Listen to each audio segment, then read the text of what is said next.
Have you ever looked at a situation that seems, well, completely hopeless, where one side has all the odds stacked against them, and you just wonder, how could this possibly turn around? It happens. History's full of moments like that. Exactly. And today, we're diving deep into one of those incredible moments. A battle that really defied the odds, secured independence against what looked like impossible circumstances. We're talking about the Battle of San Jacinto. Ah, San Jacinto, a fascinating one. Right. We're going to unpack how this smaller, retreating Texian army facing, truly desperate times managed to pull off an absolutely astounding victory. And get this, in just 18 minutes. 18 minutes. It's almost unbelievable when you think about the context. It really is. So in this deep dive, we'll dig into the key strategies, the surprising facts behind what is arguably one of history's most decisive battles. And to really get why it was so incredible, you have to understand the bigger picture first. Yeah. We're talking spring of 1836, the Texian Revolution. Well, it wasn't just at a boiling point, like you said. It felt like it was about to fizzle out completely. Fizzle out. That bad. Yeah. The Texian forces had just been hammered. Devastating defeats, morale absolutely crushed at the Alamo and then Goliad. They were in full retreat, heading eastward, supplies were low, and their spirit was just hanging by a thread. Wow. This wasn't an army marching to glory. This is an army barely holding together, just trying to survive. Okay, survival. That really paints a picture.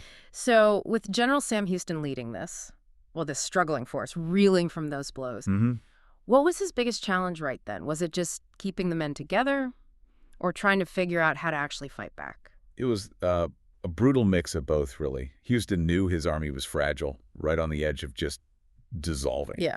And from the Mexican side, you had President General Antonio Lopez de Santa Anna. He was pushing hard in relentless pursuit. His goal, crush this rebellion, period. Make sure Texas stayed firmly under Mexican control. He probably felt pretty confident after the Alamo and Goliad. Extremely confident, and that's key. What's fascinating here, and often kind of overlooked, is that Santa Anna, maybe a bit blinded by those recent wins, basically assumed the Texians were totally demoralized, incapable of a real fight.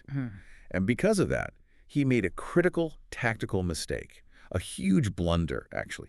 He split his forces, divided his army, leaving his own column, the one he was personally leading, much smaller and more vulnerable. He split his forces while pursuing a retreating enemy. Exactly. It was a profound miscalculation, and that single decision really set the stage for everything that happened next. So Santa Anna makes this error. How did Houston figure it out? Did he have scouts? What tipped him off that this was an actual opportunity, not just, another difficult situation? Houston was sharp, a very astute military thinker. He seemed to understand Santa Anna's, well, maybe his arrogance, his overconfidence anyway. Plus, he had excellent intelligence from his scouts, good eyes and ears on the ground. So when he got word that Santa Anna's smaller, separated force was marching towards Lynch's Ferry, a spot Houston himself had considered, he saw the opening. He didn't just react, he pivoted immediately. He didn't hesitate. No. Moved his army with incredible speed towards San Jacinto. It's near modern-day Houston, who wasn't just responding anymore. He was seizing the initiative that Santa Anna had, well, carelessly handed him. Okay, so Houston's moving fast, taking charge. Let's zoom in on the location. It's April 20th, 1836. What did this battlefield near Buffalo Bayou actually look like? How did the two sides set up camp? Right, picture this. You got this stretch of open prairie, but it's bordered by water, Buffalo Bayou on the north, and then marshy, difficult ground to the east and south, almost impassable swampy areas. So kind of hemmed in. Very much so. And that's where Santa Anna decided to set up camp for his roughly 1,300 troops. Wide open prairie, but surrounded by water on three sides. Limited room to maneuver, limited ways to retreat. An exposed position then. What about Houston's guys? Just a short way off, maybe less than a mile. Houston camped his 900 Texian soldiers, but they were hidden, tucked away behind a dense line of trees, using the natural dips and rises of the land for cover. Ah, so a huge contrast. Exposed versus concealed. And that wasn't just luck. Houston was using the terrain itself as part of his strategy. It's a brilliant move, really. By setting up in the woods, he got cover, obviously, kept his numbers hidden. But more than that, he basically funneled Santa Anna into a geographical box. A trap. Essentially, yeah. If you connect this to the bigger picture, Houston was already thinking ahead, using the landscape to corner his enemy before the fight even started. It's like using the environment as a weapon. And he didn't stop there, did he? To really make the trap work, he needed to seal it off, which leads to that covert mission, sending Deaf Smith. Ah, yes, Deaf Smith, a legendary scout. Houston sent him on an absolutely critical job: destroy Vince's bridge. Tell us about Vince's bridge. Why was that specific bridge so important? Its importance just can't be overstated. Destroying it was, well, audacious. This wasn't just some minor bridge. It was the main route connecting Santa Anna's camp to potential reinforcements coming up behind him. Okay. And, crucially, it was also his primary escape route if things went bad. Burning that bridge meant the Mexican forces were now completely cut off, isolated, no help coming, and no easy way out. Wow. Imagine being a soldier there later and realizing. Exactly. Realizing your escape route is just gone. It turned Santa Anna's poor campsite choice into an actual death trap. Psychologically devastating. That's incredible foresight. And while all this strategic chess playing is going on, what about the state of the two armies? You said the Texians were resting. Right. Despite everything they'd been through, Houston used that hidden position well. Yeah. His men rested, prepared.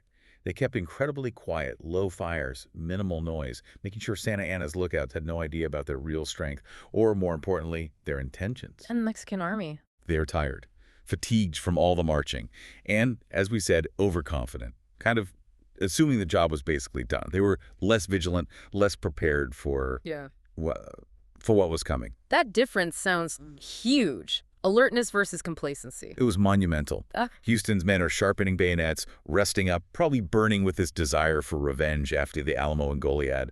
Santa Anna's troops, they're relaxing, maybe thinking the war's almost won. That contrast, it became a critical factor in the attack. Which brings us right to it. The lightning strike. Those 18 minutes, it's about 3:30 in the afternoon, April 21st. Houston gives the order. You can just feel the tension, right? Yeah. Every man knowing this is it. How did they pull off the surprise? What was the plan? The formation itself was the beauty of calculated aggression. You had Colonel Sherman's infantry on the left flank. They're supposed to lead the charge, hit hard. Okay. Colonel Burleson's infantry was in the center, providing the main body of fire. Then, over on the right, Sidney Sherman's cavalry. Their job was to flank the enemy, sweep around, cut off escape routes, prevent any kind of organized retreat. And the cannons. The twin sisters. Ah, yes, the twin sisters. Two small cannons, but powerful. A gift from Cincinnati, actually. They were positioned to provide covering fire, adding this punch to the whole assault. So a coordinated attack from multiple points. How did they maintain stealth for so long? Discipline. They moved silently across that field, using the trees, using the rolling ground for cover. They moved fast, closing the distance to within about 200 yards before anyone fired a shot. 200 yards, that's close. Incredibly close. This wasn't some slow march. It was a rapid, disciplined advance. They knew surprise was everything. And the surprise was total. Absolutely devastatingly total. It caught Santa Anna's forces completely, utterly off guard. I mean, it's hard to really picture the shock. Reports say many Mexican soldiers were literally taking siestas, napping. Napping. Seriously. Yes. Or tending campfires, cooking meals. Imagine waking up from a doze or stewing your food, and suddenly there's this wave of furious Texians charging into your camp, bayonets gleaming. The surprise wasn't just tactical, it was psychological warfare. It instantly shattered any chance of them mounting a proper defense. Speaks volumes about their mindset, doesn't it? The overconfidence. And about the Texian discipline and timing? Incredible. So the Texians get close, undetected. Then what? One single deadly volley, a massive blast of gunfire ripping through the afternoon quiet, and then immediately, no hesitation, they charged. On foot, bayonets fixed, rifles basically used as clubs too, a full-on assault into an enemy camp that was just reeling. And they were yelling something, weren't they? Oh, yes.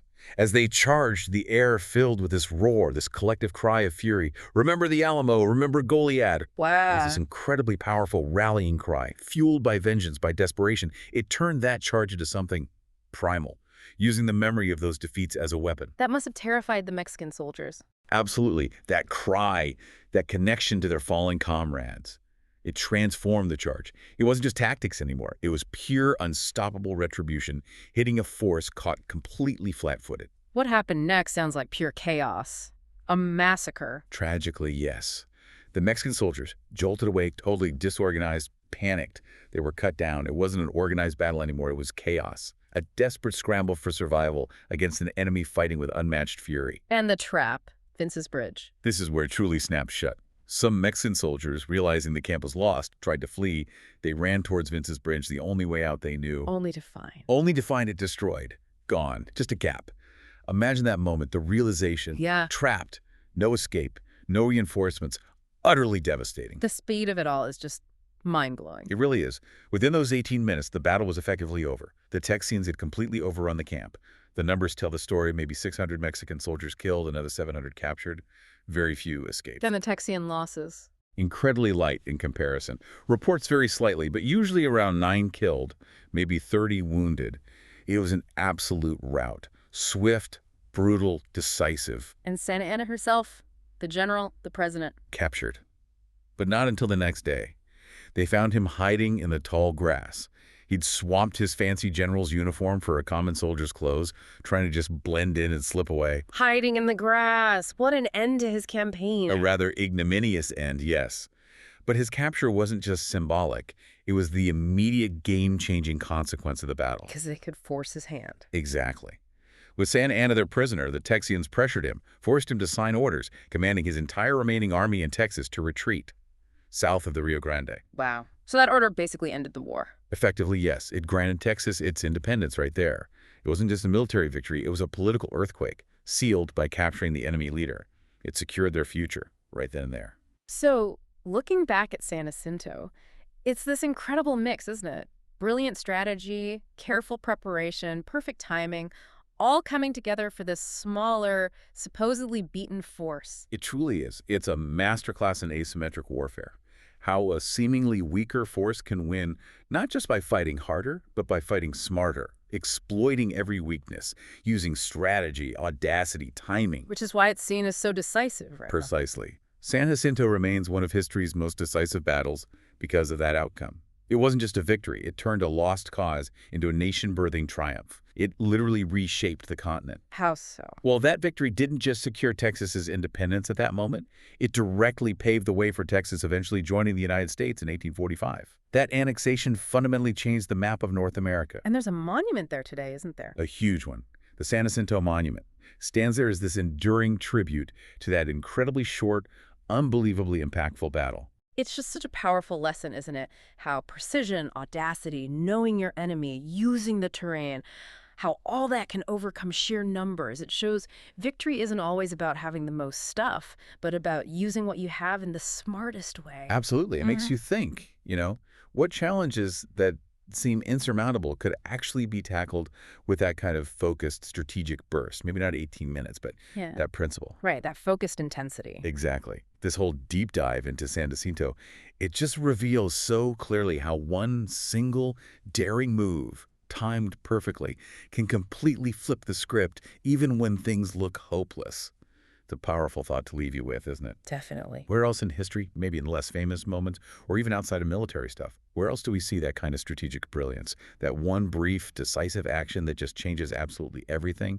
Makes you really rethink what's possible when the chips are down.